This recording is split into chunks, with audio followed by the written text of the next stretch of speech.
Hey everybody, Doug here from 2 Plus Tough, and I'm doing a quick live stream on a Friday. Like I said, because of the delay with my Skaven Battletome, which I finally went ahead and got one. So Skaven lore is coming next week. With the delay to getting my books in, I had a delay in content, and so I wanted to make sure I had a video out on Friday so I could have folks tune in and hang out with me. And so what we're going to do today is I'm going to unbox a few things, and we're just going to chat about them. That's pretty much it. We're just going to hang out, chat. I hope that I'm catching some of my European friends early enough that you're still awake, hobbying, that kind of stuff. Again, I didn't announce it. This is more of just, like I said, hobby hangout, and also I need to get like half an hour or something in on Twitch to be able to upgrade my partnership there. So that's kind of what's going on. Really hope you join me. I got the chat pulled up here, and it looks like, yep, okay, it just turned on. Sweet, I got Sean Dog, George Shaw, and Dr. Zero. I love it. So, yeah, like I said, how this is going to work is I'm going to go unboxing the Carrion Empire set. We're going to stop, answer some questions, have a discussion about it. But, in addition to that, I went out and I got the Skaven terrain, as well as the endless spells, for information that will be revealed in another video. But, get some Skaven stuff. So, yeah, I'm excited about it. So let's go down to the downward cam. And I got Carrion Empires. Now, in the Pacific Northwest, I don't know if this is everywhere in the country, but getting these boxes has been... I shouldn't say these boxes. This whole release has been awful. Where the weather like obliterated a FedEx factory or something, or a depot nearby. And so everything got thrown out of whack. You know, it was supposed to come in like last Thursday, and then there was people, when this box, I saw it, someone was just putting it on their shelves yesterday. And so it was just like, whoa, everything's so backed up. So first of all, looking at the box art, this is going to replace the Speed Freaks I have in my background. I love this. This is so pretty. So let's go. Inhuman horrors clash over ancient glories. I love it. So let's take a look. First of all, we're met with a metric ton of models. One thing off the bat is that the build and presentation of this is very different from, like, say, Dark Imperium. I think they knew this was going to be a temporary thing, that kind of stuff. Yeah. So let's see. Up front we have, this is part of a Crypt Flare set. You can see the big bat wings. So, basically, I'm splitting this with Jack from Rerolling Ones. He's doing Flesh Eater Courts, and so I asked him, can I do this on the live stream, and I'll just leave all your crap alone? He's like, yeah, go for it. So, sweet. Okay, so, there are 2 3-man units of the Crypt Horrors, Crypt Flayers, all that stuff kits. Hey everyone over on YouTube and Twitch. I do this every time. If you are watching on YouTube, if you can go in the link down below, head over to Twitch. It really, truly does help me over there. I just need to do one more video. Last time I have to ask to help me get my like content creator status over there. It would mean the absolute world to me. Fel Tony, hey, how you doing over on Twitch? Thank you. And this is a whole bunch of Crypt Ghouls. It comes with 20 ghouls, 3 horrors, and somewhere in here should be the hero for Jack. Ah, yeah, here he is. Let's tell you what. So those other kits are pretty common. I'm gonna hold this one up. This is the Archregent dude. Oh, sweet. I see some people made the jump to Twitch. Thank you so much. It really does mean a lot world to me. First of all, you can just see, just based on the length from the heel up to his head, he's a pretty tall dude compared to... Where are they at? Try not to break all Jack's stuff. Compared to the little basic dude, or ghoul guy, they're pretty big. He's tall. I like that. I don't know what size base he comes on, but it has to be something he can stand on or near the throne. So that's kind of cool. Let's see. So that's all of the Flesh Eater Court stuff. Let me get rid of that as a background. And in addition to that, we have bases. What's nice is it looks as if they packaged the bases separately, so you can just instantly divide this box in 2. Right, this looks like all the Flesh Eater Court bases, right? That can't be right. No, that's not right. Right? Okay, so here's what I'm thinking. These look like the Storm Fiend bases. These look like a bunch of 20s, so it should be that, you would think. But I don't see enough of the bigger bases to facilitate like the Crypt Horrors, so I don't know, we'll keep digging, we'll find stuff. That's interesting, got your bases. And 2 mega ones. Alright, and then we have, so this is the new sprue for the Arch, no, not the Arch region, the Bombardier, Skaven Bombardier, who actually, I think mine is going to Shu from rerolling ones, just because, you know, he has a cool Skaven collection. This is not a model that excites me, but he's a really cool guy. So put him off to the side. And let's see, this would be part of the Warp Lightning Cannon / Blade Claw Catapult, however you built that. So that's part of that. Actually, is that most of it? Oh yeah, the 2 sides, okay. That's what I was missing. Yep, this is actually the whole thing, is that little sprue. That's crazy how that breaks down that way. That's kind of cool. And then we have enough for 1 big squad of Storm Fiends, which I'm very excited about this kit. Just the bits opportunity on this thing is just awesome, and they're huge. I love how huge they are. So that's cool. Got that there. And what else we got?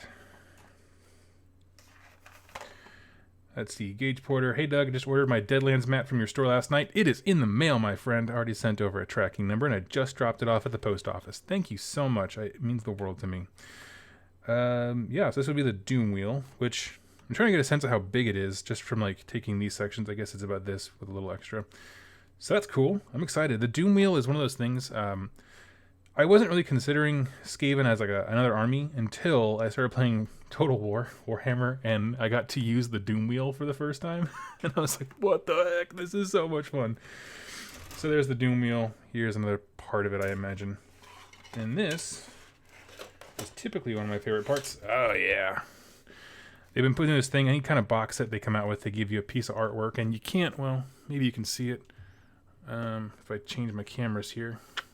Over on the left, I got the Blackstone Fortress, and this is in the way because of the mic, but it's the Speed Freaks art. So I love these things. Very, very excited about that. So that's going in a frame. Probably just going to replace the Blackstone Fortress one because that one's boring as all get out. It's just black and it says Blackstone Fortress. We get it. You're cool. Okay, so then we have more bases. And so this is the stuff that we really wanted this set for. I mean, obviously all the models are sweet, but they came with a whole bunch of tokens, and we were curious if they were going to be like ones you could use for Flesh Eater Court's command abilities. I haven't actually read through the Flesh Eater Court's book yet, so I don't know. I assume like Breach 2, Guard, Ferocious Hunger, these things will make a difference. It is truly Age of Sigmar, it looks like, because it has command points and junk. Let me, you know what's the most dangerous thing is when you know you put a, what do you call it, your hobby knife down, you can't know where, so you're just going to stab yourself. Oh, here it is. Okay. It is the most dangerous thing. So these tokens look important. I got some on the bottom. One side has Skaven symbols, one side has Flesh Eater Court, so that'll be fun to divvy up with your friends. Just kidding. And the other stuff, all these tokens are all... No. So the Breached thing looks Skaven-y, and the Guard looks Flesh Eater Courtsy. Ferocious Hunger, obviously, being Flesh Eater Courts. So that's interesting. I gotta figure out what those things mean. But yeah, so let's crack open, obviously... There's going to be some stuff we already know what it is, but the rest of it will be fun to explore. I should have had Michael Jackson's Thriller in the background. That would be a fun little horror song to go with these two armies. Let's see what we got. Core rules, and you know, it's boring. I'm not going to go through it. We already know the core rules for most folks. You get them for free, but I, as someone who now is trying to run a game group and does demos, this is pure gold. So... that's going off to the side. The booklet Carrion Empire, we'll deal with that in a second. I'm going to throw the Crypt Flare, Crypt Horror, and Arch Regent build instructions over there. I got all my build instructions here. Okay. Then we got cards. And you know what? I know you can buy these things separately. Like you can buy the Skaven cards, you can buy the Flesh Eater Core cards, you know. But the fact of the matter is having...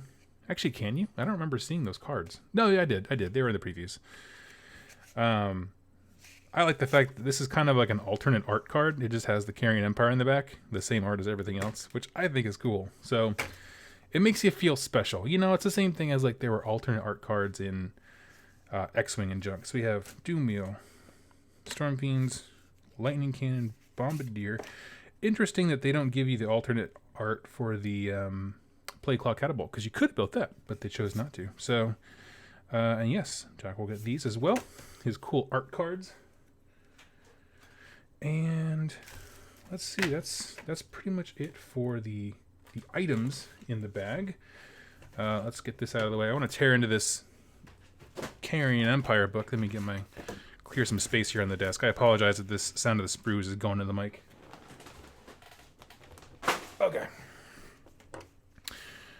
Let me see if I can do something about that glare, make it maybe a little less intense. Nope, it's just glary. It's a super laminated book here. Let's see, got a few folks following me on Twitch. Thank you all so much, everyone. You're incredible. The Rise of Metallurgica. That sounds like a cool place. So yeah, we are going to see a lore video about this. Probably not this necessarily first week because I'm doing all the stuff from the Codex or Battletome. But it looks like they're fighting over a place called Metallurgica, and it has its own history with these factions fighting. Even has its own Age of Myth here. That's kind of cool. Let's see here. Another, this is like, they probably made one super killer piece of art, and they were like, how many places can we put this on? We need more of it. So yeah. We do have a cool picture of the Arch region here. Looking good. And this is, you know, like all these starter sets, they give you a little bit of story and then introduce the models so that if someone who's totally new to the game has some kind of mental concept of what they're looking at, and they show you what they can look like down below. So, you know, it's cool. I'm going to dive in. There's like there's more lore on the front here than I thought there would be, so that's kind of interesting. It might give me a cool story about, like, the specific court that's involved here and maybe that clan that's in there. Obviously, it's Clan Scryer, but they're all different. Let's see here. Got some cool pictures of minis. I'm sure all of these are actually in the Battletome, just copy and pasted. Get you a battle plan.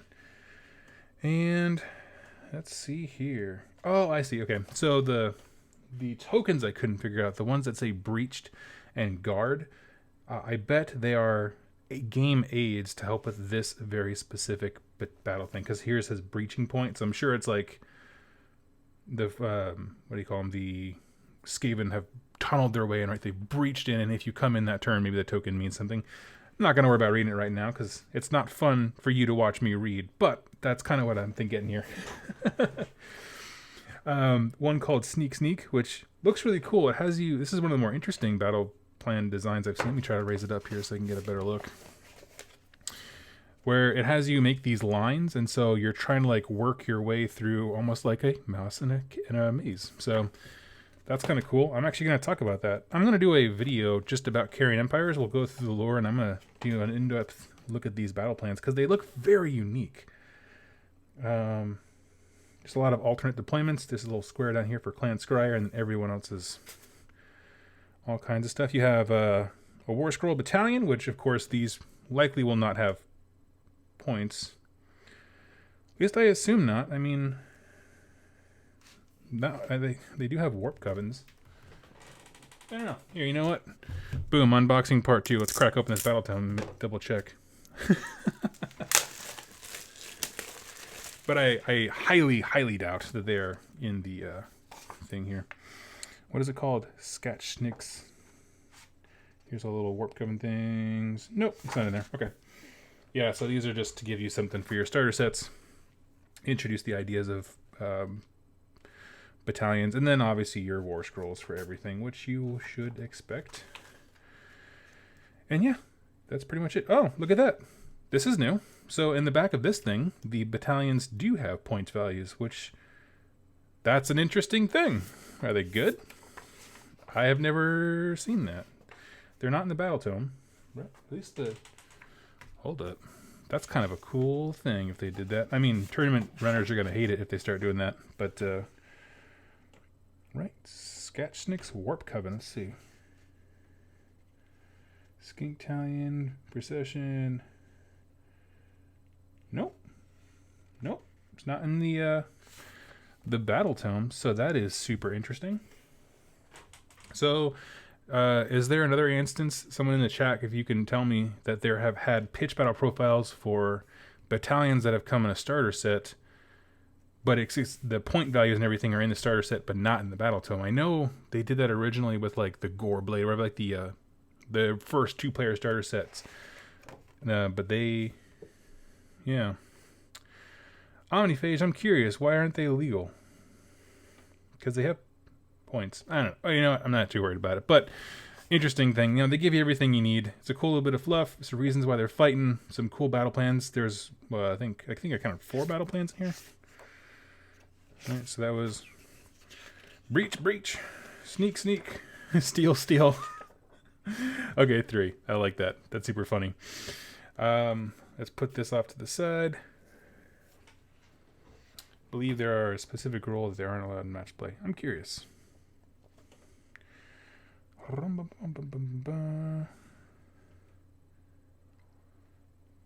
here we go. Update February 2019th. The War Scrolls printed here take precedence over any War Scrolls in an earlier... No, that's just the War Scrolls, not the battalions. I don't know. We'll figure it out later.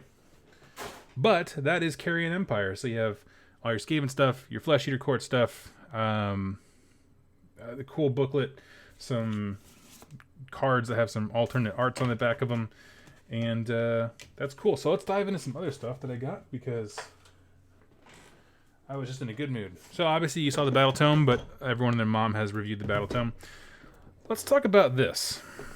This is the Skaven Gnawholes, and this is terrain that I'm cool with. So while I'm opening this, I'm just going to hop over the chat and see if there's any questions that are relevant to the last thing I was just talking about. It's typically what I do.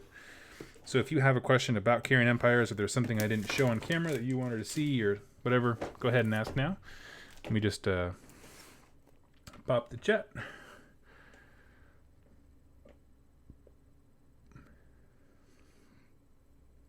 Let's see, just got mine today.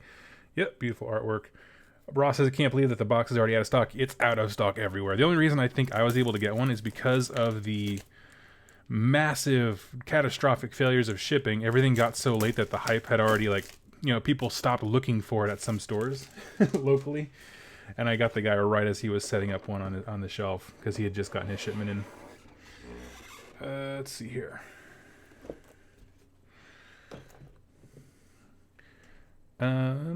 Do you think the Flesh Eater Courts need more units? In the Carrion Empire set? No, they're the hoardy side of things. In general, no. I think the way that they do kit bashing with their heroes, I love it. I love it, I love it, I love it so much. Feltoni on Twitch says, how likely is it for Ironjaws to get a new Battletome and new models? Sorry for not being about Carrion Empire. Oh, I don't care. It's fine. I have no idea. No idea whatsoever. So, how likely is it? I mean, heck, Korn's on book 3, and he gets support every year, so I believe anything at this point. Let's see. Jack says, don't break my models. Too late, my friend. Just kidding. Okay. Let's see here. Y'all talking about destruction stuff. So, Skaven Gnawholes. Let's take a look here. First things, initial glance, these are huge hunks of plastic. Huge. Okay, so these 2 sprues are identical. Never mind, these 3 sprues are identical. Okay. So there are 3 identical Gnawholes. I thought they were a little bit different, but no, they are legit the exact same. Okay. Let's see here. First of all, this box that came in is really nice. It's super beefy. It's like the most hardcore box. I don't know. I'm like slowly turning into a house cat. I'm becoming more interested in the boxes crap coming. Okay, so here we go. First of all, yeah, like I said, initial glance, the literal thickness of the plastic is huge. They're huge. Let's take a look at those. What they do. What do you do? So you get 3 of them. I haven't actually looked at the Battletome. Like I said, I literally just got it to see what the rules are on them. Let's see here. Is a single terrain feature. At the start of the movement phase, you can use 1 gnaw hole to transport 1 friendly Skaven Tide unit. In order to do so, the unit must be wholly within 6 inches of the gnaw hole, and a friendly Skaven Tide hero must be within 6 inches. So you have to have a hero and the unit both within 6 inches. If this is the case, remove the Skaven Tide unit from the battlefield and set it up wholly within 6 inches of another gnaw hole, and more than 9 inches from an enemy model. This counts as the unit's movement for that movement phase. That is pretty stinking cool. In addition to that, there's Skaven Tide treats this terrain features having arcane scenery. Oh, that's right. It buffs your prayers and also your magic. Yeah, sweet. That is legit. We did kind of go over this, and I didn't look at the Battletome to see like how many you get and if you can make more and all that kind of stuff. I just haven't gotten that far yet. But I gotta say, the fact of the matter is, getting 3 of these suckers. Just looking at the size of them, man, because I'm trying to think, like, if you put these 2 swirls together, boop, that kind of gives you an idea of the base size. They're pretty big, and we were chatting about that over on just my friends and I's personal Facebook group about how big they would have to be, because the size of the units that you can move in Skaven, like, it has to be fairly big, because then you have a wholly within 6-inch bubble outside that. So that makes sense. I've been told the scaffolding, like if you look at the, of course it is, put the box down. If you look at the box art, you have the actual hole itself and then also the scaffolding around it. I'm probably going to fully build one of them, have one of them with no scaffolding and one that's like somewhere maybe in between, just to make them a little different. But yeah, it looks just like someone just dunked the whole thing in Colia Greenshade. I love it. So that is cool. That's exciting. What I love is that if, the parts that I don't use, it's still the highly detailed, like very defined ridge wood features. If you look at the Warp Lightning Cannon, Plague Claw Catapult, same thing. So they're cool bits. You can build all kind of stuff with them. I think that would look really sharp. Doesn't picture, or it doesn't take up so well on camera, but it does look really, really sharp. All right, so we got those. I'm kind of burying myself in models right behind me because I kind of just keep putting stuff behind me. Okay, here we go. And last one is the Skaven Endless Spells, which I'm excited to use because, as I said before, if you haven't seen it, I did a video reviewing the Warhammer Community article, which chatted about they kind of spoiled the spells themselves early. And I was gushing on these ones and also the Flesh Eater Court ones as being the best endless spells for a specific faction that we've seen. I truly mean that, and I still stand by that because they do so much of what the faction wants to do. Let's take a look here.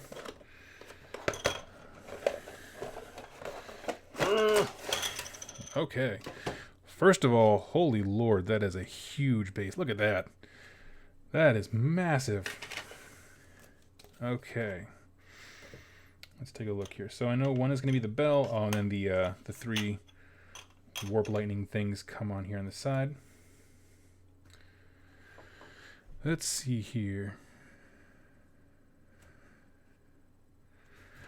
All right.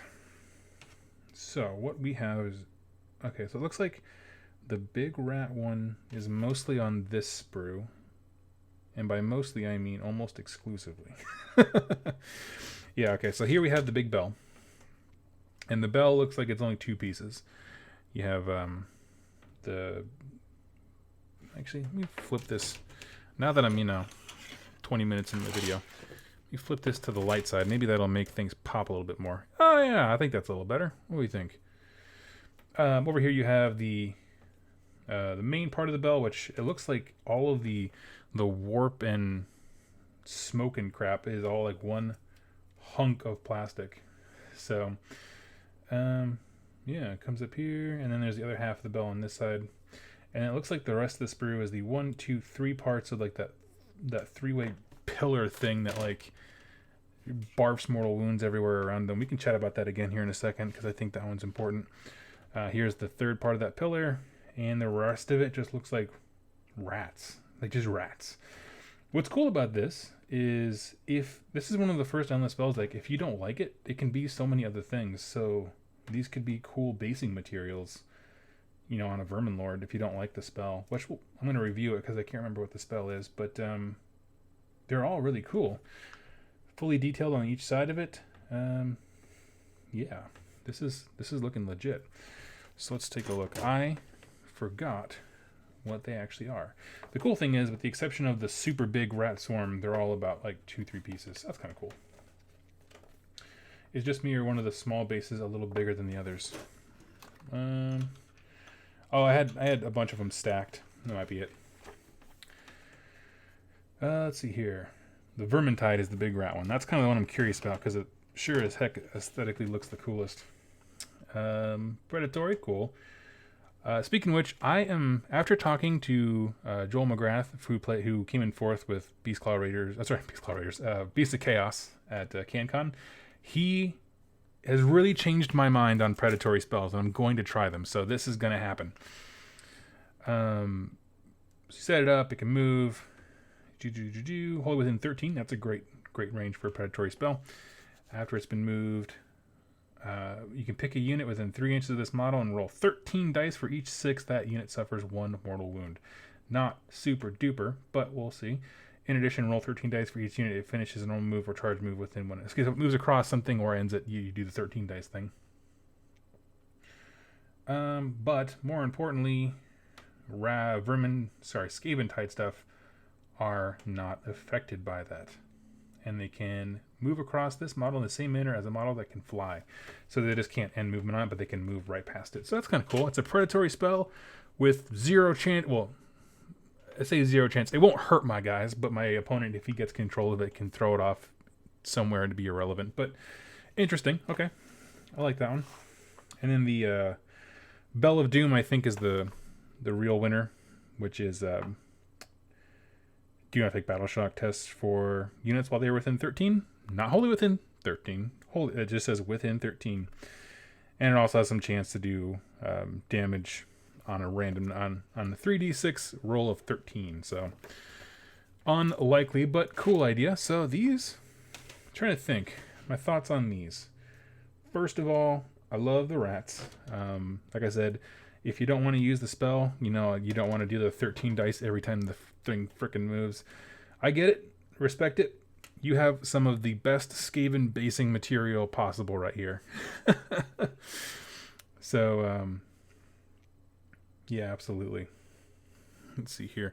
Any comments on the gnaw holes or the endless spells? I'm kind of curious your guys' thoughts, or if you want to see something that I didn't pull up, or talk about one of the scrolls for either one of them. I'm kind of curious about that. Let's see here. A little bit of chat about whether or not those battalions are legal. Honestly, I don't care. They're probably not very good. I didn't even read them, but I like that they give you stuff, and the idea of having point values is an interesting thing to me. Let's see here. I felt, Tony, the last part of the new intro for Rerolling One's video was awesome. Yeah, Mark actually reached out to me last night. I was like, dude, I got an idea. Can you do this real quick? And I was like, oh, happily. So that came together really quickly. All in all, I'm happy about these guys. I am going to be doing a lot of clan scryer stuff for Skaven, and I'm excited about it. They can do magic stuff too, not just technology, so it's dark arcane stuff. So having endless spells is awesome. Null holes are probably the most exciting release for me. That mobility is excellent. Yeah, I'm excited about that. I'm actually going to pause here and go grab my Battletome, which is technically another something that I bought today, but let's see. Doesn't count. Doesn't quite feel like an unboxing thing because you know, everyone and their mom's already gotten their early copies and reviewed them. Let's see. Allegiance abilities. Okay, let's look for that one that says 8 from the back. Scurry away. Overwhelming mass. Strength in numbers. Weighs the great clans. Warpstone sparks. Is it right in front of me and I'm just not seeing it? The thing. Is there a thing where you get to set up more of them? Strength in numbers. I want to hit rolls. Lookouts or combat phase. Okay, stupid. Not there.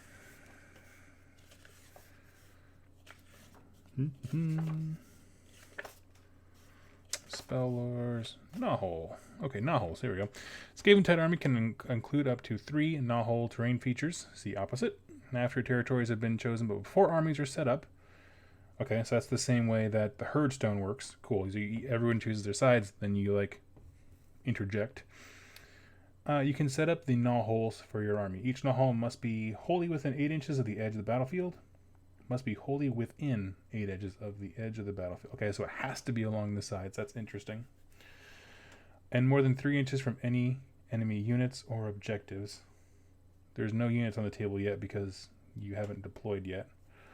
But objectives is important. Okay, enemy objectives. And more than 1 inch from any other terrain feature. If both players can set up, yeah, okay, and then you roll off. Okay, so it has to be within the edges and away, 3 inches away from your opponent's stuff.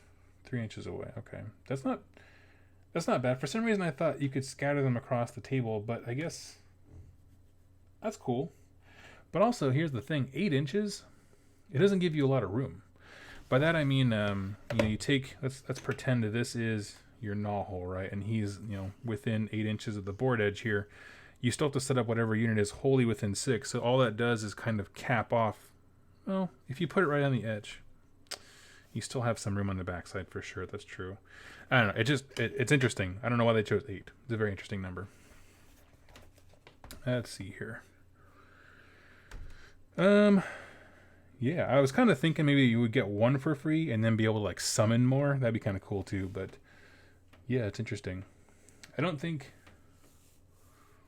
learning to place them as a requirement for what the objective of that battle plan is going to be huge.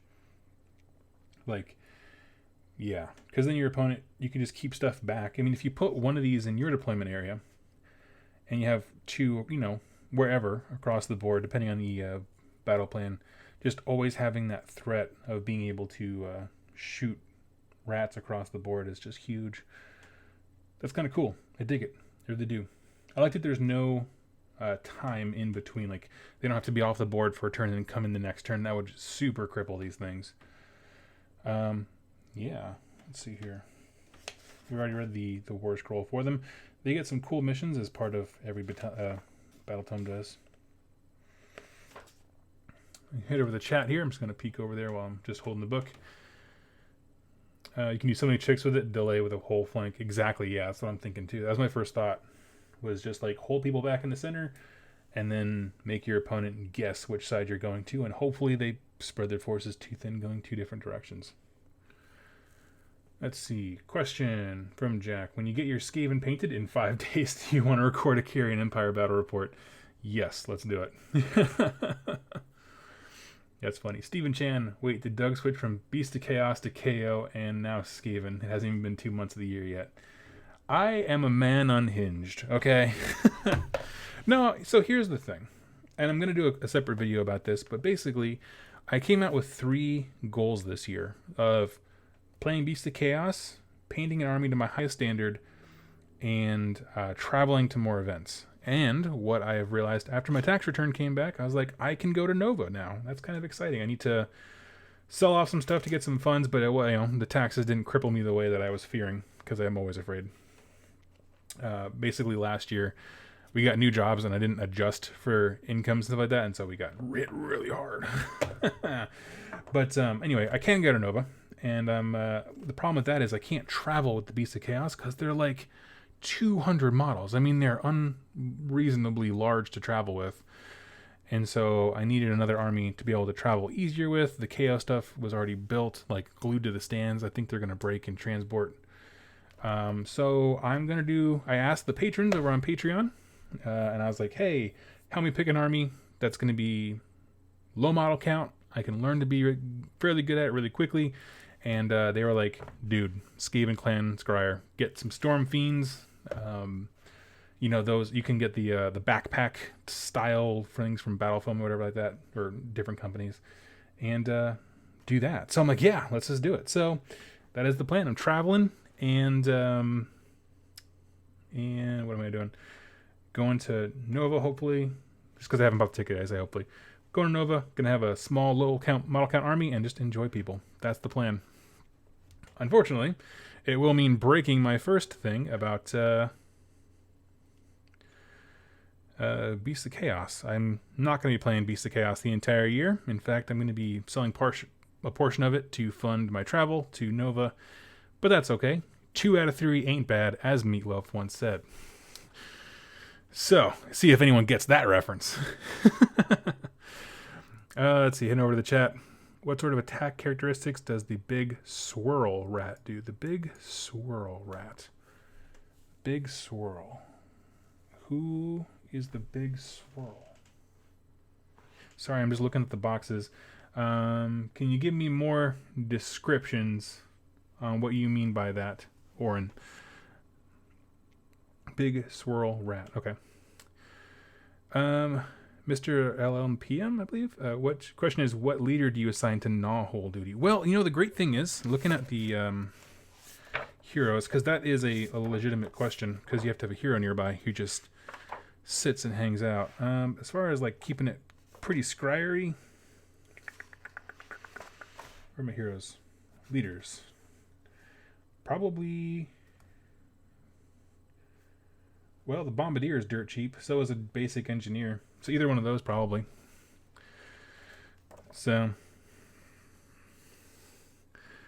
yeah, let's see here. Afraid of models breaking. Someone sounds like Katetsu. They, you know, the frigates that I have, they're already not in the best shape. So yeah.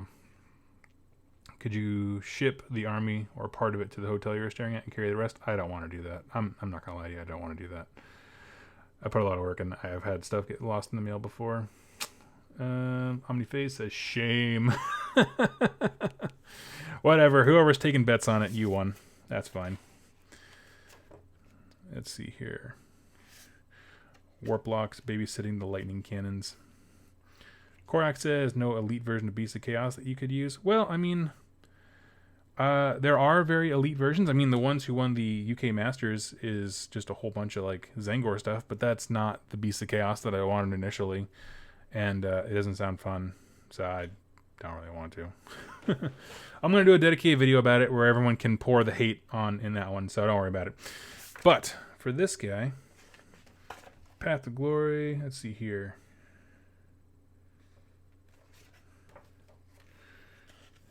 Who'd back that bet? It's true, yeah. Only a fool believes me when I say I'm sticking to one army. Go watch today's Rerolling Ones. The intro explains it all. One thing I am interested, as I'm looking at things for Scryer, is the way that the battalion works for Scryer, and this is actually very unique. And I'm going to be experimenting with it. And this is partially why I was so confused when there were point values inside the Carrion Empire set, because it's a named thing, and it's one battalion with a bunch of mini battalions that aren't quite, they're called engine covens, but like, it's strange. So each one of these engine covens, of which there are 5, each have their own name and point value, but you have to add that point value to the overall Warp Cog Convocation battalion. It's kind of a new interesting design that I actually really, really enjoy. So you just build out one of these smaller ones. You have to build 2 to 5, plus have 1 Arch Warlock to have a Warcog Convocation, and say that 3 times fast. And you get all their abilities, and they all stack together. And it's really cool. I like it. It's neat. So let's see here. Truthfully, I thought I would have lasted till mid-March. That's okay. The Empire battalions aren't on War Scroll Builder, which is usually a sign. Yeah, I mean, it's an interesting thing. I wasn't, my assumption when I opened the thing was that they were not legal. It just caught me off guard that they were point values, because it's like, pourquoi? So, but I assume if you wanted to, if you're making that transition from narrative stuff to match play, it's probably helpful to have those kinds of things. I get it. So you can start using points. But yeah, Oren says he's got to go. Thank you, my friend. I'll forgive you for the shame the shame you dumped on me. Yeah, so this is exciting. What I'm going to do is I'm selling off a ton of stuff, but I'm going to keep a lot of the KO because I want the bits. I want the bits for all of the Clan Scryer conversions and add-ons and stuff like that. So that's exciting. Trying to think. So a lot of people have reviewed the book. This is my first time actually looking at the thing. Let's see here. Question: can Thanquol be used in a Scryer army since he is Master Clan? Yes, to my knowledge, he can. If we look at the Herpa, look here in the back. So the really advantage to becoming a full Scryer army is that you unlock Storm Fiends as battle line, which even that I'm not even super set that that's like the thing to build for, because what's also really great is just taking 30 Storm Vermin if you want to keep it elite and still have it be reasonably low model count. Anyway, but if you want to do that, battle line in a Skaven Tide army, this whole book is Skaven Tide. If the general is Master Clan or Clan Scryer, and all other units are Clan Scryer. So yeah, so if you had Thanquol and all other units, meaning things other than the general, are Scryer. Yes, so Thanquol in charge of a whole bunch of Scryer units is a Scryer army, which has to be Storm Fiends and all that kind of stuff like that. So yeah, it totally works.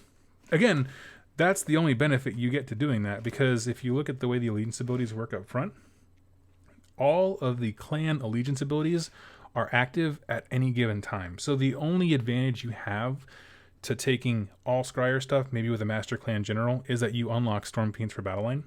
And I'm just saying, if you don't take any allies and the whole thing is Skaven Tide, 3 minimum size unit of Storm Vermin lets you do whatever you want. And that's kind of cool. So we'll see. I'm going to start with the Storm Fiends as battle line because I have a bunch, but not a bunch. I have 3 and then more coming in the mail from an awesome patron who was like, I want to help you do Skaven stuff. I was like, cool. So let's do it. So yeah, again, that's the only, and that's an interesting thing. That is a new kind of style for creating the battle line if things in this book. There's a lot of new things, like new design concepts that, in and of themselves are not broken. Depends on the rules and point levels and things like that. But like the wording is evolving, and that's something that what's his name, Sam, I believe Pearson, I think, talked about when he was talking about the Beast of Chaos book. That their wording is changing how they articulate things, and this is definitely one of them. Let's see here. Too bad they didn't make new Scryer Acolyte models. The metal ones coming in 3 is a bit of a turnoff. Totally. And actually, I'm looking to convert some from like the Blood Bowl team or something like that. Yeah. Does that mean that to have Storm Fiends as battle line, you can take any Clan Rats or Storm Vermin? Does that mean to have Storm Fiends as battle line? You cannot. Yes, you cannot. You are correct. So if you want to have Storm Fiends as battle line, you cannot have anything that is not Scryer in your army, with the exception of your general could be Master Clan. And so, but that means is no Clan Rats, no Storm Vermin, Plague Monks. I don't think people were dying to get Plague Monks, but you know what I mean. Yeah, it just, it's one of those things that like, Omniface says it might need an FAQ. It'd be nice to have someone just kind of clarify, like, this is really what we meant. I think it's clear, but I think to put that in really more common language rather than crunchy rules text might be help. So let's see. But it is possible. They make it possible to ally them in. From what I understand right now, you can't ally in your own army. But I don't know that for truth. What's interesting down here is that for allies, so Chaos, Skaven Tide, allies, the only possible ally is Nurgle. And only if the general is Clan Pestilence, because at that point, everything has Nurgle keyword, really. Or, that's not true. Yeah, that's not true. So if you took a whole bunch of crazy Skaven-tide crap, and then your general was a Plague Priest.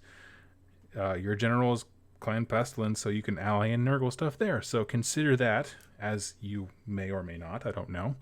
I don't know what you can get in Maggotkin for 400 points. That is so ball busting that you have to do that, but it's there. But it's interesting, and that's kind of cool because it doesn't invalidate the Clan Pestilence people who have been dedicated to that army and really exploring allies and things like that. There's like, hey, you can still do it. Do whatever you want. Drinks on us. So, interesting. I do like the fact that the newer Battletomes are all including the Night Vault and Shadespire, but not Battletomes, the Warbands. I don't know what the wording is for them, but that's kind of cool. Let's see, what else is there? Gutter Runners Night Runners have the oldest models ever. They're right up there with Chaos Marauders. I'm just looking really briefly through the book. See if anything else really stands out to me. Storm Vermin. How much are Storm Vermin? If you wanted to do the minimum Storm Vermin so you can play whatever you want, including a lot of Storm Fiends, Storm Vermin are on the next page, probably. Battle line. I'm not crazy. Where are they? There's battle line F. Oh, here we go. Storm Vermin. So 10 of them is 140 points. Okay, so if you take 3 units of 10, that's all of your battle line stuff because you'll be a Skaven-tide army. And then was it 280, 320? So that's not bad. And then the rest of it's just a whole bunch of stuff. Plus, it's nice to have bodies, 30 collective bodies across a few units can sit on an objective. That's cool. I like it. Let's see. Corax in the chat says, over on Twitch, I love seeing that the items they're putting into AOS, and really glad they haven't done my army yet. Yeah, dude. That is pretty much it for my live stream. So if anyone has any questions, thoughts about this, go ahead and drop it in any one of your chats, YouTube or Twitch. I watch them both. They meet in the same feed for me.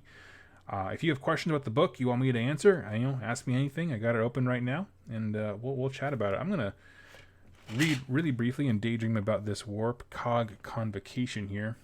The Scryer-esque thing.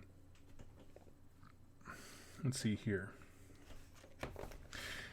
The Bragan says he joined late. No, we're just opening it up, so ask whatever you'd like. We reviewed Carrion Empire, Endless Spells for Skaven, and the Gnawholes. So right now I'm just kind of going through the book and trying to give those things context. We were looking at some of the units for Scryer that I've been looking at, eyeing up, and then also went through the War Scrolls and stuff like that. Bet someone Doug sells a Skaven to do the Stormcast Vanguard army. You know what? Okay, interesting story. So, pause. Skillshot 92 calls me out. There's this guy. Who the heck is he? I don't know. I'm just kidding. But basically, I put a poll up to my patrons. So I knew I was getting Carrion Empires because Jack wanted the Flesh Eater Quartz half. And he said to me, well, why don't I trade you my Stormcast Vanguard stuff, which I've been wanting to build, in exchange for the Flesh Eater Quartz half, and you can do whatever you want with the Skaven half of it. I know Mark wants the Bombardier dude. And Throughout the Unclean, thank you so much for heading to Twitch. It means a lot to me. But I had this point where I was like, I could choose to do the Vanguard stuff like I've been talking about, or I can do Clan Scryer. Both of them are lower model count armies. Both of them fill that void. And I had no idea what I wanted to do. The Jack's Vanguard stuff was, I think, largely built, so I couldn't do the head conversion that I wanted to do. So that kind of made me think about that. And then I just put a poll up on Patreon, and I let the people who support the show, I was like, hey, here's what's happening. I'm going to break one of my 2019 goals to be able to do the other two, where I have a well-painted army and go to events with it. And so you can look at the result. Actually, I can't bring it up without sharing personal information. I can't do that. I'm sorry. But the polls, I think last time I checked, it was 4-17 of people being like, no, emphatically do Skaven. So I was like, well, that's what we're doing. So that's why I went today. I got the book and I got the spells, and yeah. So that is the That is the plan. The point is, I had the opportunity to do the Vanguard army that I was talking about, or Skaven, and I chose Skaven. Vanguard will happen eventually. I have all these projects in my head, but yeah, that's a look behind the curtain for you, if you will. So yeah, hope you enjoyed that. So let's see. Did you get the cards too? Carrion Empire came with some cards, but my local store did not have the actual War Scroll cards. I have to wait for those. Everyone here is out of stock because of the weather causing terrible shipment issues up in the Pacific Northwest last week or two. We're still catching up. So unfortunately, I haven't actually seen them like in the wild. Let's see here. Curious what you think of these Scryer battalions. Let's take a look here.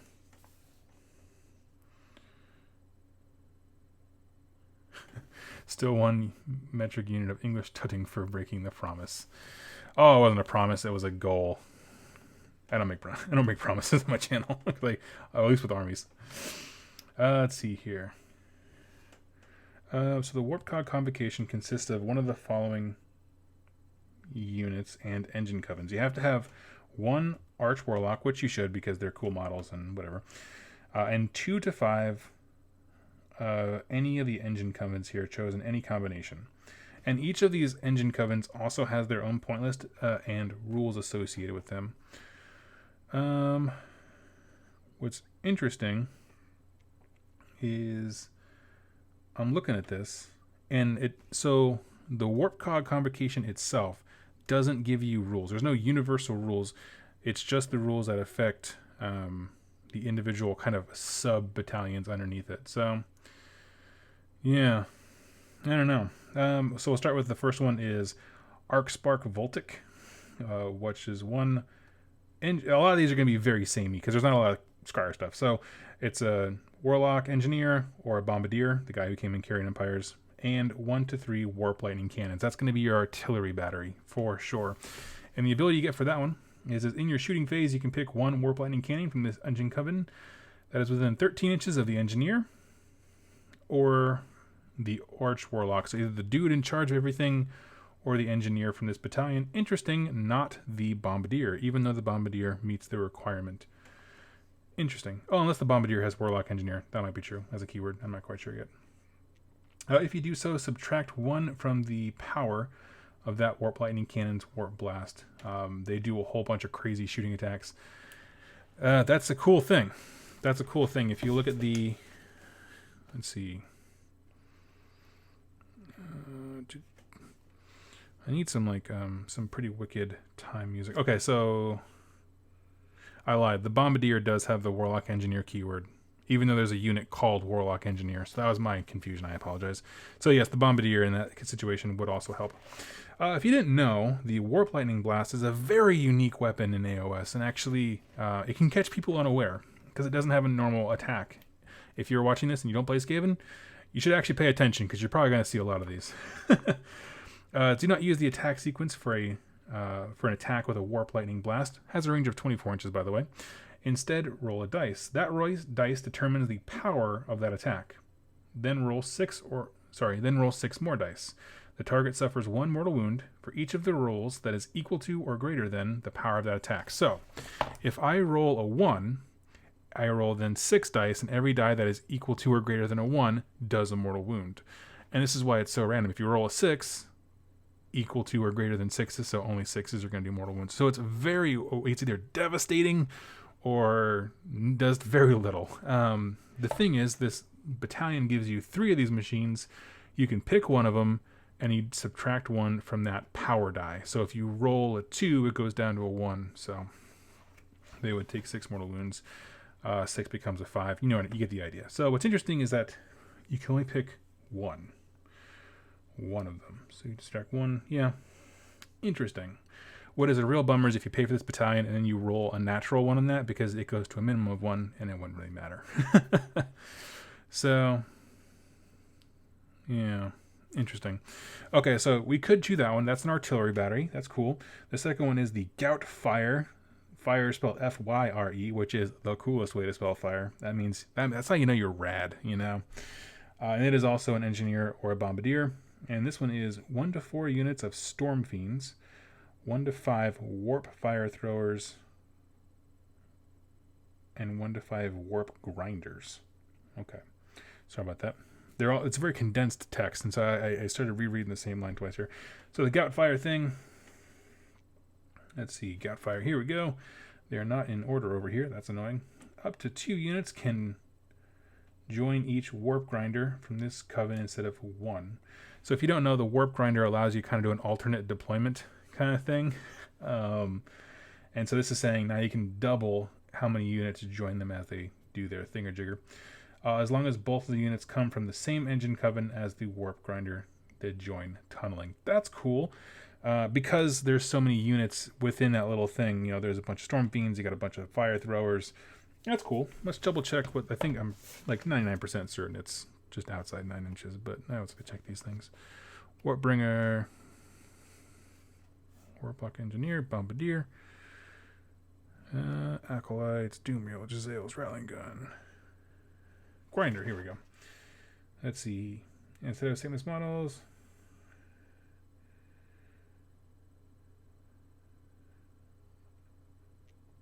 it is more than 9 inches from an enemy model. Yes, I'm sorry. It's a very lengthy text. Sorry. Yeah, it's an alternate means of deployment. So that's kind of cool. I mean, I think about the way that I used alternate deployments just like that for, say, Fire Slayers. You know, it was awesome. So I think that's a solid call. Getting made fun of for saying rad. I love it. Okay, so the next one is Gascloud Chokelung. So you can reroll hit rolls of 1 for attacks made with missile weapons by this engine coven. Scryer Acolytes, Storm Fiends armed with wind launchers, while they are wholly within 13 inches of the engineer from the engine coven or the Arch Warlock from the battalion. Okay, I like how much they integrate. So if the requirement of taking the Arch Warlock is cool because they integrate him so much. I would hate it. You know, some battalions, I see a lot in the older Stormcast books where, like, take this hero, and then they're just going to be there. You know, they just wanted you to have it. He doesn't do anything. Let's see here. So what was I looking at? So looking at Acolytes and Storm Fiends, specifically the wind launchers. So let's see. We passed Acolytes a second ago. There we go. Maybe I got that wrong. By this engine coven, Scryer Acolytes and Storm Fiends armed with wind launchers while they are wholly within. So I'm looking at the Scryer Acolytes. I don't see a wind launcher. I see a poisoned wind globe. Interesting. That's interesting. But it sounds like it's the same thing. Am I crazy? So, while they're armed with wind launchers. Maybe Storm Fiends have that, but these guys don't have anything called a wind launcher. Poisoned globe. Oh, but the Storm Fiends do. It's interesting that they specifically call out Acolytes, though. Why? Pourquoi? Thank you. Yeah, wind launchers on Storm Fiends. I just realized that, but I'm more curious as to why it specifically points out Acolytes. Is there just a different Acolyte unit? That maybe it's a maybe it's a different hero or something that has a wind launcher. I'm just not seeing. I don't know. I'll chalk it up that. But wind launchers. What is the thing again? Reroll hit rolls of 1. Let's see here. Let's see what already hits. It hits on a 4. That's a pretty good thing. It's a killer weapon too. 24 inches, 3 attacks, 4 up, rerolling 1s in this case.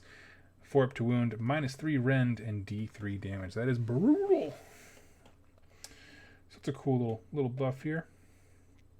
Yeah, it's the Acolyte thing that's just it's just gnawing at my head. I'm not quite sure what I feel about that. So anyway, let's pass on that. Oh, you know what? Let's see. Warp fire throwers. No, yeah, nothing called that on the warp fire thrower either, because he's also part of the battalion. So I thought I would check. That's weird. That one bugs me, but whatever. Rattle gauge is this 1 engineer, 1 bombardier, 1 to 3 units of storm fiends, always good, and 1 to 3 units of warp block Giselles and a rattling gun. Oh, 1 to 5 rattling guns. So let's check that one. So this is the heavy shooting Death to Nagash mini battalion here. You can reroll hit rolls of 1 for attacks made from Whipple weapons, with this engine Covens, Jezzails, and Rattling guns, specifically Rattling guns and Jezzail. Okay, while they are wholly within 13 inches of the engineer from the engine Coven or the Arch Warlock. Reroll hit rolls of 1. You know, on the sheer volume of shots that some of those things can put out, that is tasty. So Jezzails, they already hit on 4s. That's pretty great. I think the other thing was a Rattling gun, right?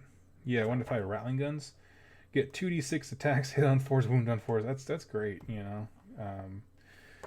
And, you know, as much as people poo-poo on, reroll hit rolls of 1 as a bonus, I love it. Like, I was... my Slaves to Darkness, they had the tool hand weapons just because I bought them that way. They were already built. And I was like, oh, I probably should do the shields. Definitely optimal when it comes to like mortal wound defense. But man, reroll hit rolls of 1 is pretty nice. Yeah, so, and then it's also the Storm Fiends, who they have, right, they have like their cannons, right?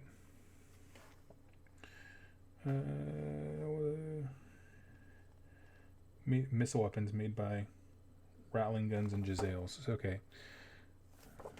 Rattling guns? So is it just... Yeah, Rattling guns and Jezzails. Okay, so it's literally just these. The Storm Fiends are not affected by this whatsoever. That is interesting. It's a cool way to support the older stuff. It's hard. You got to really know this stuff. And more importantly, if you're not playing Skaven and you're watching this, you should be ready to call your opponent out on these things, because it doesn't say reroll hit rolls of 1 for everything in that battalion, because the Storm Fiends are not included, and that matters a lot because those guys are made of gun. So, I don't know. Whirlblade Threshik, which is the last one we have here. Engineer, 1 to 3 units of Storm Fiends, and 1 to 3 Doom Wheels, 1 to 5 Doom Flayers. What is a Doom Flayer? There's a Doom Wheel. We'll come back to that. Oh, that's right. The Doom Flayer's the mini-me wheel. Totally. Okay, I forgot that model existed, to be honest with you. Okay, what's the bonus on that one? You can move it. You can move a unit from this engine coven an extra 3 inches when it starts moving wholly within 13 inches of the engineer. Okay, so it adds speed. Adds speed to some units that are pretty awesome with speed already. If you don't know, the Doom Wheel moves 4d6 already. He's pumping. He also, what does he do? You have a way to boost your speed, and you can reroll your 4d6 plus 3.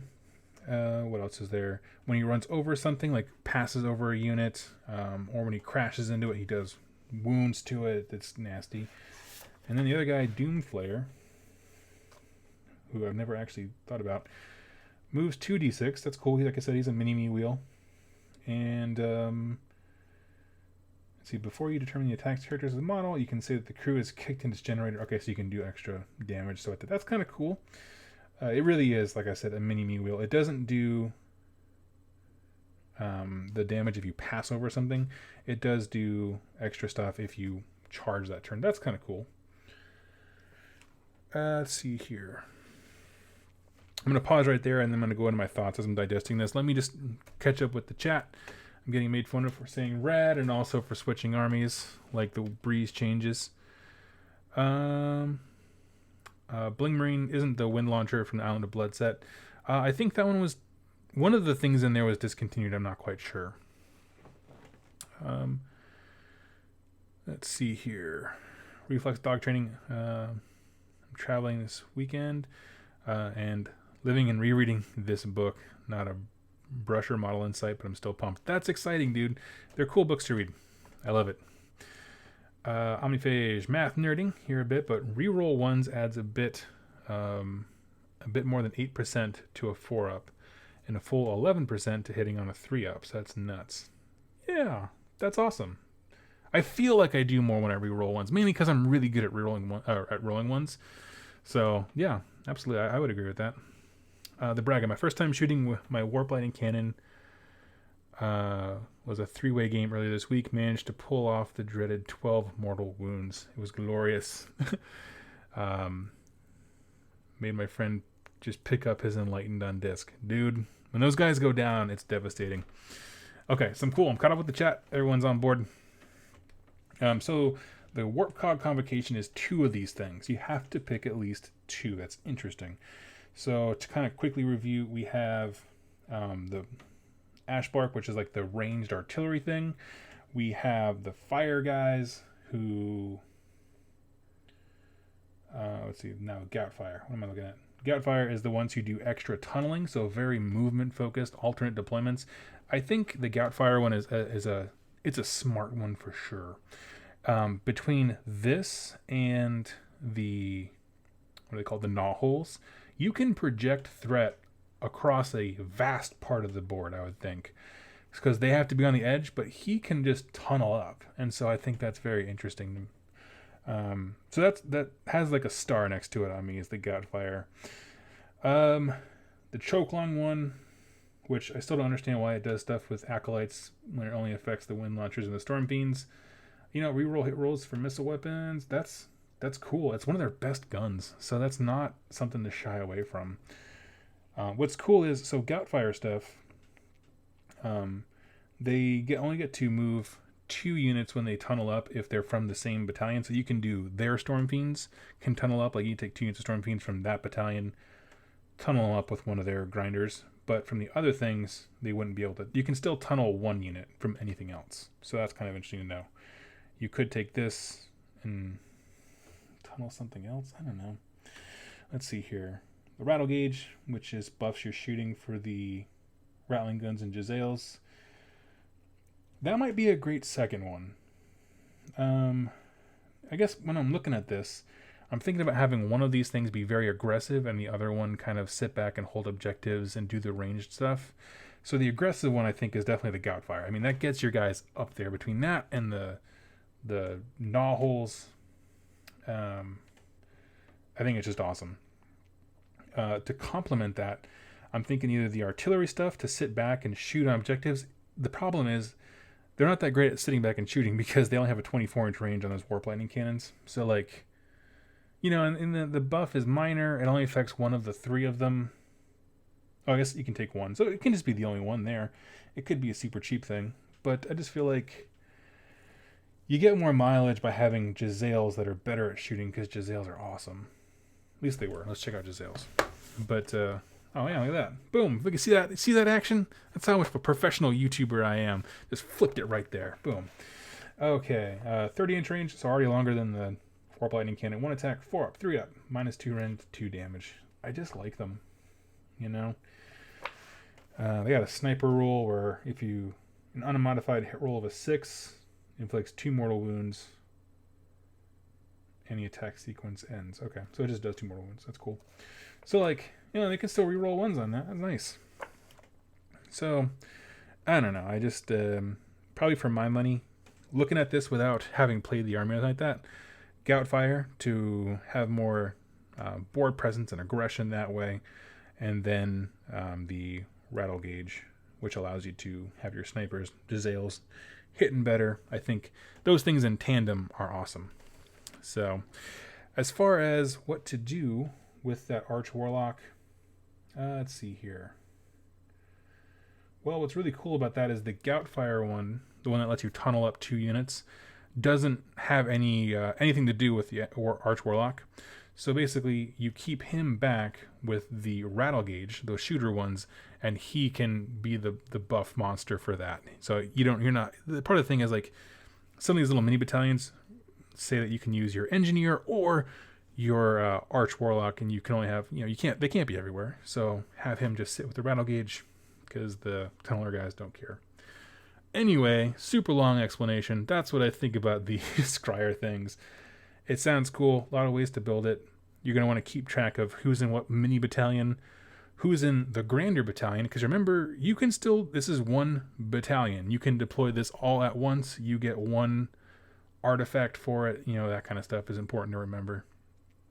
For you people who don't play Skaven and are interested in playing Skaven players, someone who does, you have to keep an eye and keep asking them who's in what battalion, because I can see this already as it's going to be a beast when it comes to like that mid-tier competitive thing when people are like they're good at the game, but maybe don't quite have the nuance of the minutia of their rules. You know what I mean? Like That was a very bougie sentence, but you know what I mean. Like like forgetting that the reroll ones to hit doesn't affect everything in this mini battalion. It only affects the sniper guys and the rattling guns. Like that's it. So you have to be very careful to make sure that you remind them that kind of stuff. So beyond that, the stuff didn't change much for Clan Pestilence, which is good. I don't think it should have.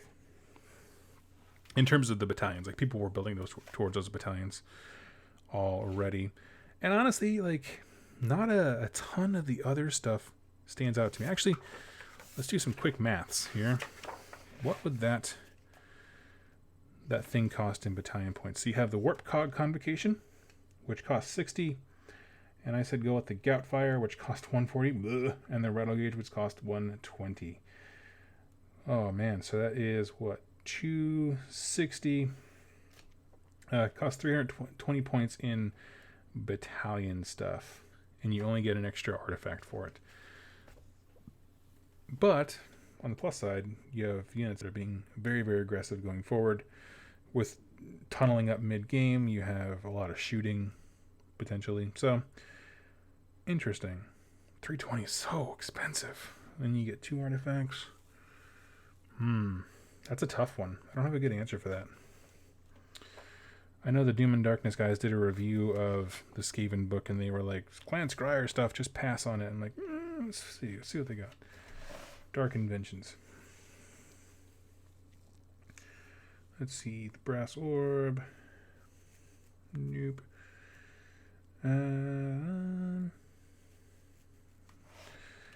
Let's see. I'm just looking at kind of the artifacts to see if like it's worth it to try and like justify the point cost by extra artifacts. Some books just don't. They have great units, but just very boring artifacts, and I hope that's not the case. Also, keep in mind that you're doing your spark points. You're already buffing those Storm Fiends and Jezzails and all. You can do all that stuff with the Clan Scryer, Warpstone, Sparks. So that's kind of cool. A lot of cool stuff happening. I think that's kind of the plan. Yeah. So I'll tell you what, if no one has any questions, we're going to start kind of winding it down just a smidge. But I'm glad I got a chance to do this. It was a cool way to finish up my requirements for Twitch and things like that. I am going to be back on later tonight. It's Friday, right? Oh my gosh, I have no sense of time. Yes, it is Friday. I'm going to be back on tonight at 9. Just to chat and hang out with people. I was going to be on closer to 11 today, but I had to bring Jess over to a weekend getaway she's going to. So, yeah, we'll be chatting about this. I'll be building some stuff tonight for Clan Scryer, and we can hang out and do that. One thing I just want to say here on the end is I am so incredibly happy that they kept Thankful. I thought they were going to make him a gray seer on, I don't know, hulking rat ogre or whatever, you know what I mean, a generic name.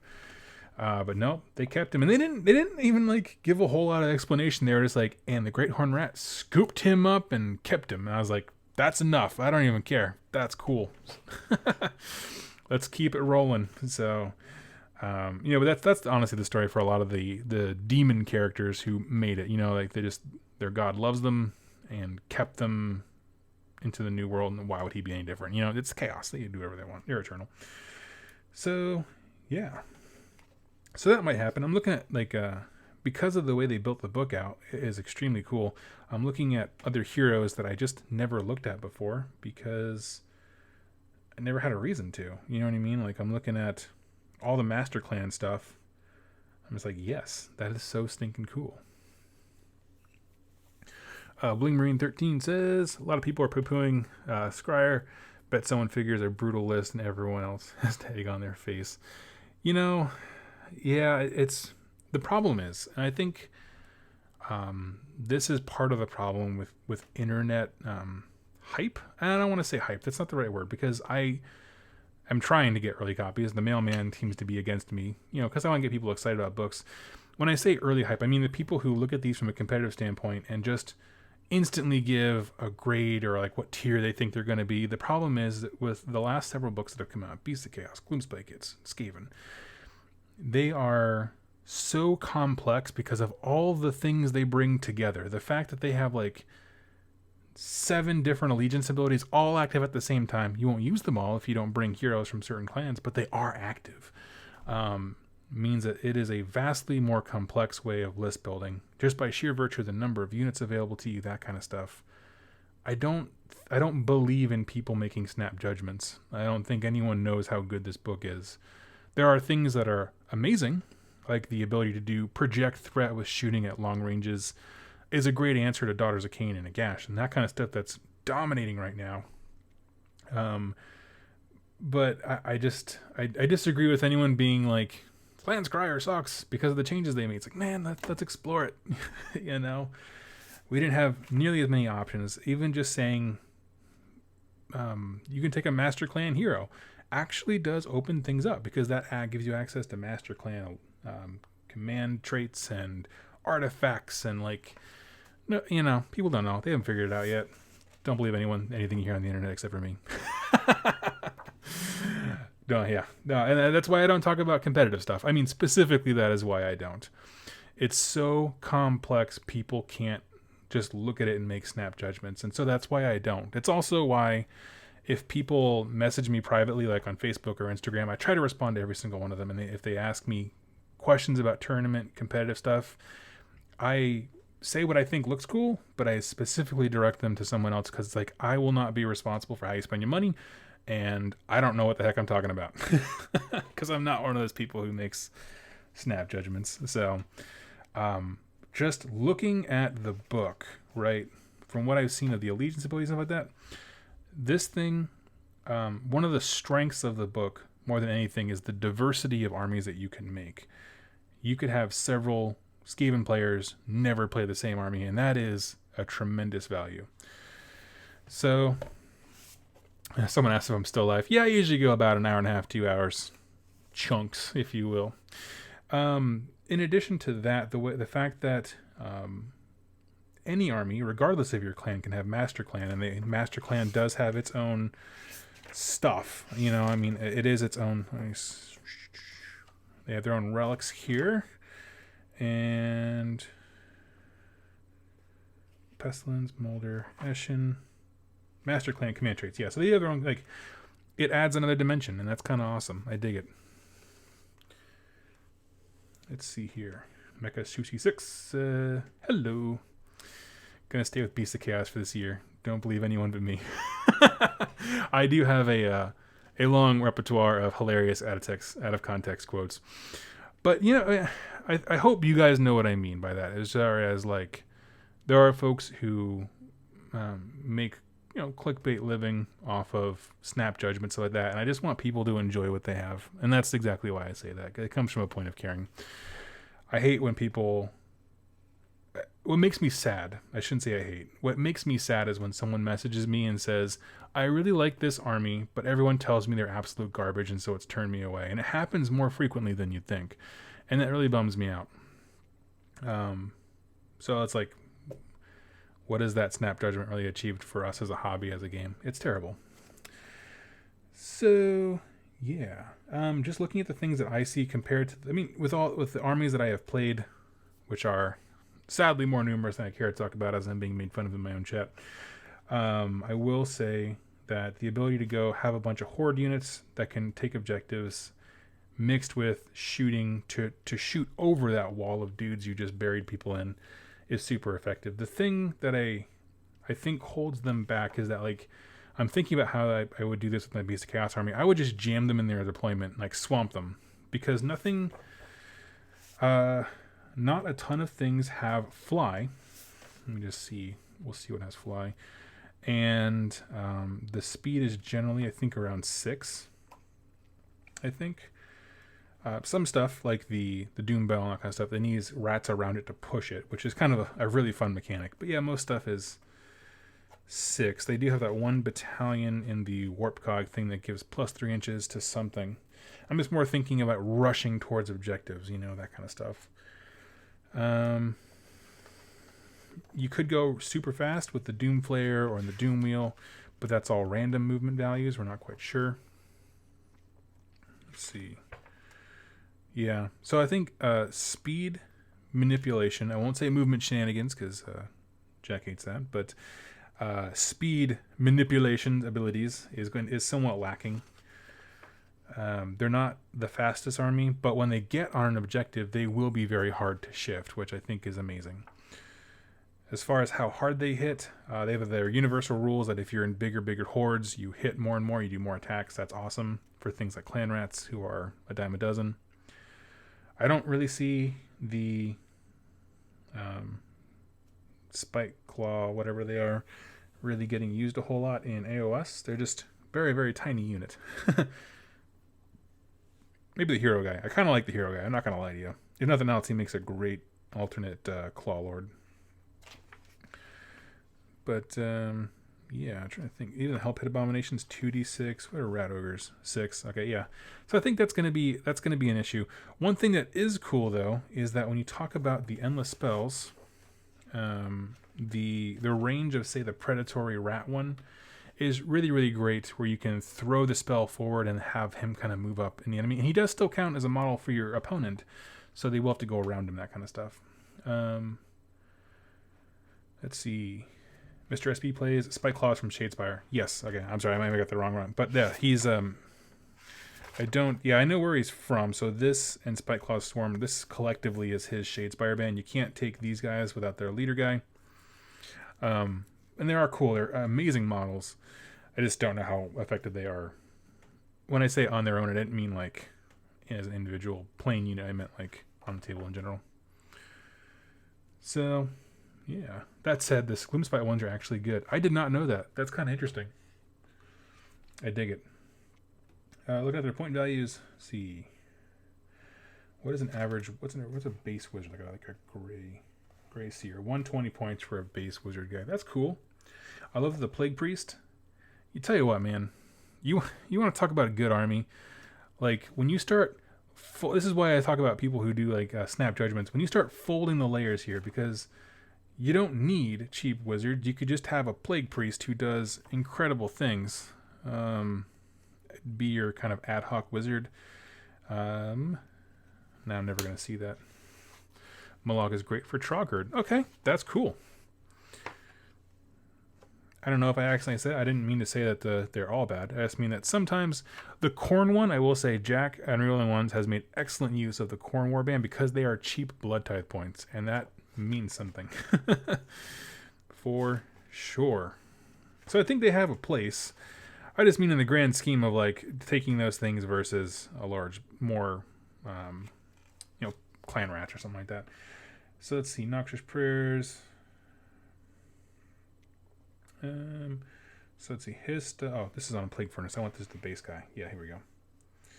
So what is cool? Let's see, I think he can still hurt people, right? Pick one of my unit. Maybe they changed his prayers. He looks like he's just kind of a buff monster for plague monks now, or clan pestilence stuff, which should be fine. But I thought at one point they had a base big prayer that would like just do damage. Maybe I'm wrong. That's all right. Let's see, Zarbag, which is the Gloomspite Gits guy, Zarbag's Gits, is basically 80 points and comes with a little 80-point unit that has 10 wounds and a Fanatic. See, I think that's the difference. The Fanatics are incredible. Whereas I'm more thinking of like the Storm, either of the Stormcast armies, like for Shadespire, they just don't wow me in the main game. The Khorne stuff's great because they're great blood tithe points. I understand why a Fanatic in a group of 10 would be incredible. It's cool stuff. Like I said, there are uses. I don't mean to malign all Shadespire or whatever warbands, but I think on the whole, relative to buying a full unit, I don't know. It's very much situational. I'll tell you that. Let's see. Where is? Okay, so it's 140 points for those guys collectively, which, to put in perspective, is a 10-man unit of Storm Vermin. Let's take a look at them, because you know what? That's something that is in stock locally, whereas every other Skaven thing is completely... let's see here. Completely out of stock. So let's see. Oathstone says he just quit his job. Is that a positive thing? I'm very happy for you if it was bad environment. Okay. So we're talking about Stones, and you just joined us. Let's take a look at the Scritch Spite Claws. So they do count as 2 different units. To remember, you have to buy them together, but they do count as 2 entries. And there will always be more. At the start of hero phase, if this model is within 13 inches of a friendly Spite Claws swarm, you can return D3 slain models to that unit. You cannot return Kirk the Almost Trusted. So, okay, there's one dude here that I can't return. I assume we'll get to that in a second here. Oh, it's the leader of this unit. Okay, that makes sense. So you can't return like the lieutenant of another unit. That makes sense. So cool, he's regenerating a unit that can act as a screen for him. That is cool, I'm impressed so far. Set up the returning models one at a time within 1 inch of a model from that unit. It can be a model you previously returned in the same phase, that's cool. Returning models can only be set up within 3 inches of an enemy unit if 1 or more models from that were gained. So you can only set it up in combat if you were already in combat, so that's cool. As far as a command ability, which I didn't expect him to have, you can use this command ability at the start of the combat phase. If you do so, pick 1 friendly clan verminous, so that's going to be your clan rats, storm vermin, these dudes, himself, any basic Skaven that used to work for everyone thing. Unit wholly within 13 inches of a friendly model with this command ability, so him. Add 1 to the attack's characteristic of melee weapons used in that phase. You cannot pick the enemy. You cannot pick any unit more than once. Okay. Okay. So that does stack with the allegiance ability, which is Overwhelming Mass. Add 1 to hit rolls for attacks made with melee weapons by Skaven Tide units while they have 20 or more models. In addition, add 1 to the wound rolls if there's more than 30. So you have 30 models, they're +1 to hit, +1 to wound, and he gives you +1 attack. And I believe Gnashed on Their Bones, that's the same thing as a basic Warlord, isn't it? Isn't that the same thing it used to be called? At least it used to be called something similar to that. Grayseer, Archlight, Bombardier, Storm Fiend. Nope, must have passed it. Maybe I didn't. But I thought it was. Claw Lord, Gnashed on Their Bones. Yep, okay, so it's the same. But it just does... So he's just a cool... He's a Claw Lord that can just add models back to his character unit and does Claw Lord-like things. So that's cool. What's his attack? Is it the same? Nope, he has a 2-inch range weapon rather than a 1-inch. But it has the exact same stat line after that. 3 attacks, 3 to hit, 3 to wound, -1 rend, D3 damage. So that is cool. Add the number of wounds allocated to this model. The thing you're giving up from the Claw Lord that I didn't see before was, as the Claw Lord takes damage, his attacks get better. Add the number of wounds allocated to this model to the attacks characteristic of this model's weapon. So if he takes 4 wounds, you would add 4 attacks to him because he gets more and more like, Wah! So, but here's the thing, you don't want him in combat. So I don't think that's a bad trade. How much is a Claw Lord? Let's take a look. I think my opinion has just maybe done a 180. Let's see. Leader, Claw Lord. Claw Lord is 100. So for 40 points, you get like a couple dudes that you can restore models to, and you're not wasting points on an ability you don't want to use because you don't want the other guy in combat. I'm cool with this. This is a cool thing. I'm down with that. I dig it. You know what? I dig it. Plus, if you just take this unit and have them sit on an objective, being able to redo models or add models to it is pretty great. Bravery 4 is going to hurt you, and there's only 5 dudes in the unit, though. Still know. As for the unit itself, it consists of 4 models. 1 model is Kirk, the Almost Trusted, armed with a rusty spear. 1 model is armed with a rusty flail, and the rest of them, they're just nobodies. They're all red shirts. Kirk, the Almost Trusted, the leader of this unit. Do not take battle shock tests for this unit while it includes Kirk, the Almost Trusted. In addition, if Scritch Spite Claw is slain, add 2 to the attack's characteristic of Kirk's rusty spears for the rest of the battle. Like, he kind of takes command. I love it. I love it so much. My opinion has changed from reading the War Scrolls. what I see happening here is, one, he's just a Claw Lord. But with that Claw Lord, you get his little entourage that they don't take Battleshock tests. You're obviously going to kill Kirk last. You can't resurrect him anyway, but you're resurrecting everything else. They have to they only have a 6-up. They have to just put the work in to do stuff. There are the rules: aversion to death. After the first wound or mortal wound is allocated to this unit in any phase, you can roll a dice for each time you allocate a further wound or mortal wound, and on a 5-up it ignores. So the first guy is just going to die instantly, and then everything else gets a 5-up save after a save. So that's cool.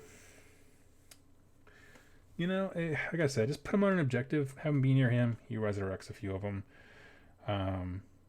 He has to be within 13 inches, but not wholly within. So you can have them on an objective, Spike Claw out far enough to keep resurrecting them within 13 inches away, and then he can also use his Gnash Gnaw on their bones ability on something even further. It's pretty cool. I'll give you that one. Omniphage, you win. Let's see here.